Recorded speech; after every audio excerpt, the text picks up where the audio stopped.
Hey there, you're listening to The Quint.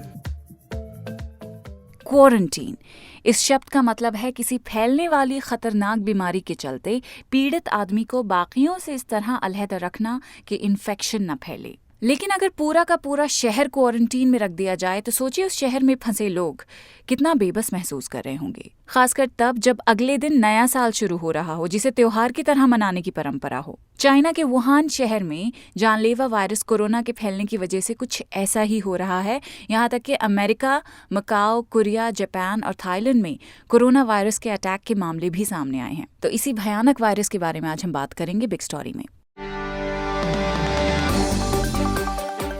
Quint Hindi पर आप सुन रहे हैं बिग स्टोरी पॉडकास्ट। मैं हूं फबीहा सैयद। इस पॉडकास्ट को रिकॉर्ड करने तक चीन में कोरोना वायरस 17 लोगों की जान ले चुका है। 23 जनवरी को अथॉरिटीज ने बताया है कि 570 से भी ज्यादा लोग इस वायरस से इन्फेक्ट हुए हैं और एहतियात के तौर पर शहर की ट्रांसपोर्ट सर्विसेज बंद कर दी गई हैं। लोगों को घर से बाहर निकलने से मना किया गया है। कुल मिलाकर हेल्थ इमरजेंसी जैसे हालात हैं, लेकिन यूनाइटेड नेशंस फिर भी इसे पब्लिक हेल्थ इमरजेंसी डिक्लेयर नहीं कर रहा। इसी के बारे में सुनेंगे चीन में वर्ल्ड हेल्थ ऑर्गेनाइजेशन के रिप्रेजेंटेटिव गौदेन गैलिया को। 11 मिलियन लोगों के एक शहर को कंटेन करने की कोशिश करना साइंस के लिए नया है।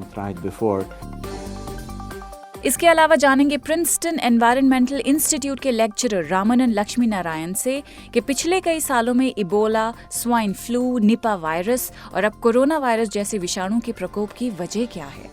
तो इनके बारे में टाइम टू टाइम सुनने में आता रहता है। इन्हें ज़ूओनोटिक डिजीजेस भी कहते हैं, जो बेसिकली जानवरों से आते हैं। लेकिन पहला सवाल ये कि कोरोना वायरस है क्या और चीन इसकी चपेट में कैसे आ गया, और हमें इंडिया में यहाँ इसको लेकर कितना परेशान होना चाहिए।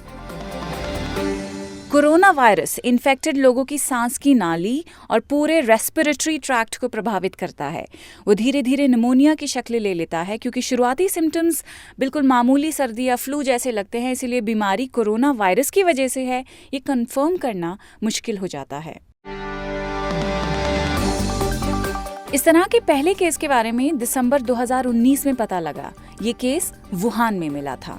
चीन के स्वास्थ्य आयोग ने बताया कि वुहान के अलावा शंघाई में इसके 7 मामले सामने आए हैं। इस बीच वुहान शहर में बड़ी संख्या में भारतीय छात्र हालात पर बेचैनी के साथ नजर रखे हुए हैं और वुहान शहर में लोकल अथॉरिटीज ने 22 जनवरी को लोगों से शहर में और शहर के बाहर यात्रा ना करने के लिए कहा है। इस शहर में आपको बता दें 700 भारतीय रहते हैं, जिनमें ज्यादातर छात्र हैं और भारत इस मामले में पहले ही ट्रैवल एडवाइजरी जारी कर चुका है। लेकिन सऊदी में एक इंडियन नर्स का केस सामने आया है जो कोरोना वायरस से इन्फेक्टेड है और इसकी वजह से 30 और नर्सेस को क्वारंटीन में रखा गया है। केरल के मुख्यमंत्री पिनराई विजयन ने मिनिस्ट्री ऑफ एक्सटर्नल अफेयर्स को एक लेटर लिखकर उन नर्सेस को सहायता करने के लिए कहा है। अब इतना सब होने के बाद भी यूएन इसे पब्लिक हेल्थ इमरजेंसी डिक्लेयर नहीं कर रहा। सुनिए चीन में वर्ल्ड हेल्थ ऑर्गेनाइजेशन के रिप्रेजेंटेटिव गौदेन गैलिया को। 11 मिलियन लोगों के एक शहर को कंटेन करने की कोशिश करना साइंस के लिए नया है। इसे पब्लिक हेल्थ मेजर के रूप में पहले कभी एक्सपीरियंस नहीं किया गया। इसलिए हम इस स्टेज पर ये नहीं कह सकते हैं कि ये काम करेगा या नहीं। हमें ये देखना होगा कि हम इसे कब तक मेंटेन कर सकते हैं। वुहान ही की बात करें तो 1 करोड़ 10 लाख की आबादी वाले इस शहर को बंद कर दिया है। कैसे? वो ऐसे कि शहर से बाहर जाने वाली फ्लाइट्स और ट्रेन सर्विसेज बंद कर दी, शहर में चलने वाली बसेस, सबवेज और फेरीज बंद कर दी हैं।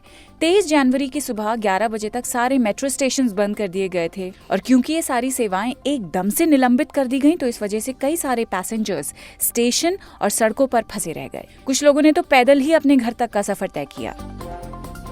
वुहान के अथॉरिटीज ने नोटिस जारी किया है कि लोग घरों से तभी निकलें जब तक कोई बहुत ही जरूरी काम ना हो, और जब बाहर निकलें भी तो मास्क के बिना ना निकलें। और ये सब तब हो रहा है जब अगले दिन यानी कि 24 से लूनर चाइनीज न्यू ईयर शुरू हो रहा है। न्यूयॉर्क टाइम्स के एक रिपोर्ट के अनुसार ये जो एकदम से पूरा का पूरा शहर बंद कर दिया गया है, उससे ट्रांसपोर्ट पर असर तो पड़ा ही है, लेकिन हेल्थ केयर सिस्टम पर भी काफी जोर पड़ रहा है।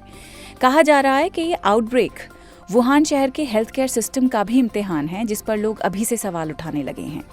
इसी आर्टिकल में बताया है कि लोगों में खौफ के साथ साथ गुस्सा भी है, जो कई चाइनीज सोशल मीडिया वेबसाइट के जरिए फूटता हुआ दिख रहा है। लोगों ने बताया है कि उन्हें हॉस्पिटल में घंटों तक लाइनों में लगना पड़ रहा है और जब उनकी बारी आती है तो डॉक्टर उन्हें दवा देकर घर जाने को कहते हैं। कुछ डॉक्टर्स ने तो मरीजों को ये तक कहकर वापस भेजा है कि हॉस्पिटल में बेड्स की शॉर्टेज है। न्यूयॉर्क टाइम्स के इस आर्टिकल का लिंक आपको शो नोट्स में मिल सकता है। Ebola, swine flu, Nipah virus और अब कोरोना वायरस, क्या वजह है कि दुनिया पर बार बार और इतने कम अंतराल में डेडली वायरस के अटैक्स हो रही हैं? जानते हैं प्रिंसटन एनवायरमेंटल इंस्टीट्यूट के लेक्चरर रामानंद लक्ष्मी नारायण से। वुहान कोरोना वायरस उन वायरस के ग्रुप को बिलोंग करता है जिनसे मिडल ईस्ट रेस्पिरेटरी सिंड्रोम होता है। ये 2012 में डिटेक्ट हुआ था। उससे पहले सार्स के बारे में भी सुना था 2002 में। तो इनके बारे में टाइम टू टाइम सुनने में आता रहता है। इन्हें ज़ूओनोटिक डिजीज़ेस भी कहते हैं, जो बेसिकली जानवरों से आते हैं, इसलिए ह्यूमन बॉडी में बीमारियां पैदा करते हैं। लेकिन जानवर बिना बीमारी हुए भी इन वायरसेस को कैरी करते हैं और ये ह्यूमन हिस्ट्री में कई बार हुआ है। वुहान में सबसे पहले एक सी फूड मार्केट में कोरोना वायरस को डिटेक्ट किया गया था और ऑफिशियल्स स्नेक्स यानी सांप को इस वायरस का सोर्स बता रही हैं। तो क्या ये जानवरों से फैलता है? ज़रूरी नहीं है कि वाइल्ड एनिमल से ही ये वायरस आए। डोमेस्टिक एनिमल्स भी इसके कैरियर्स हो सकते हैं, जैसे कि पिग्स और चिकन। जैसे कि इन्फ्लुएंजा बर्ड से होता है, जिनसे चिकन्स में जाता है, और इस तरह हम जानवरों के क्लोज कांटेक्ट में आ जाते हैं। ध्यान रखिए कि हम बहुत सारे जानवरों को खाने के लिहाज से रेज करते हैं, जो दरअसल इन वायरसेस के कैरियर्स होते हैं। अभी तक इंडिया में इसका कोई टेस्ट पॉजिटिव आने की खबर नहीं आई, लेकिन दिल्ली, मुंबई, चेन्नई और कोलकाता समेत 7 एयरपोर्ट्स पर ट्यूसडे तक कुल मिला के 43 फ्लाइट्स और करीब 9,000 पैसेंजर्स को कोरोना वायरस के लिए स्क्रीन किया गया है, उनकी जांच की गई। जांच में कोई मामला सामने नहीं आया, लेकिन फिर भी इंडियंस को कितना सतर्क रहना चाहिए? इंडिया में हो सकता है ये वायरस पहले से ही हो सकता है बस डिटेक्ट होने की देर हो। तो क्या हमारे पास कोरोना वायरस को डिटेक्ट करने का सिस्टम है? चाइना में जो नंबर्स बता रहे हैं वो शायद असल में ज़्यादा ही हों। और याद रखिए, वुहान ऐसी सिटी है जिसमें 1 करोड़ 10 लाख लोग रहते हैं। दिल्ली के बराबर नहीं है ये सिटी, लेकिन फिर भी बहुत बड़ी है और इस तरीके डिजीजेस बहुत जल्दी फैलते हैं। जैसा कि प्रोफेसर लक्ष्मी नारायण ने बताया कि हमें अपनी तैयारी पूरी रखनी चाहिए। अब इस पे सोचना बहुत जरूरी है कि हमारे हेल्थ सिस्टम के कारण आम लोगों पर आफत ना आए, और ये सब ध्यान में रखते हुए पहले से की गई एहतियात काफी मददगार साबित हो सकती है। ये पॉडकास्ट यहीं पे खत्म करते हैं। क्विंट हिंदी की वेबसाइट पर पॉडकास्ट का एक अलग से सेक्शन है, वहाँ पे आपको बिग स्टोरी हिंदी के अलावा और भी कई सारे पॉडकास्ट मिल जाएंगे।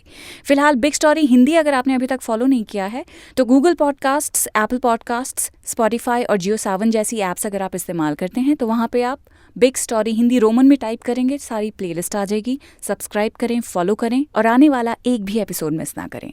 आपसे बहुत जल्द मुलाकात होती है एक और बिग स्टोरी के साथ। मैं हूँ फबीहा सैयद।